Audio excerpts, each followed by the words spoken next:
Namerne rečenice. Namerne rečenice iskazuju cilj ili nameru glavne radnje. U službi su priloške odredbe za cilj, odnosno nameru, a počinju veznicima da, kako.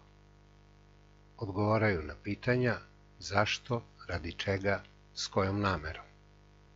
Na primer, učili smo mnogo da položimo ispit. Učili smo mnogo da bismo položili ispit.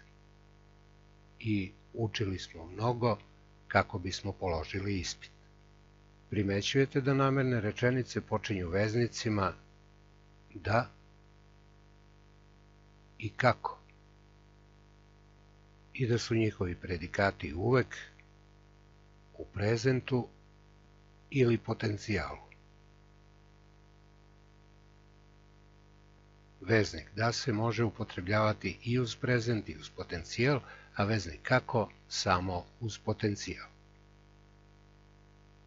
Pitanja na koja se dobijaju namerne rečenice su radi čega i s kojom namerom, ali je najčešće pitanje zašto, kao kod uzročnih rečenica.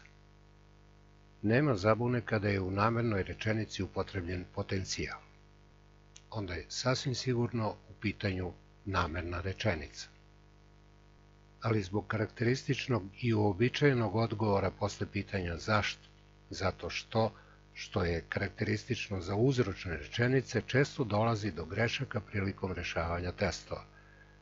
Da ne bi dolazilo do grešaka, treba uvek koristiti izraz s namerom ispred namerne rečenice. Samo ako je rečenica namerna, njena sadržina će se bez ikakvih izmena i prilagođavanja slagati sa njim. Učili smo mnogo s namerom da položimo prijemni ispit. Izašao je u grad s namerom da kupi neke sitnice. Uporedit ćemo sa rečenicama toliko se bojim da ništa neću znati i sve bi znao da redovno vežbaš.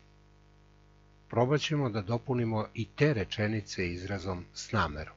Toliko se bojim s namerom da ništa neću znati, sve bi znao s namerom da redovno vežbaš.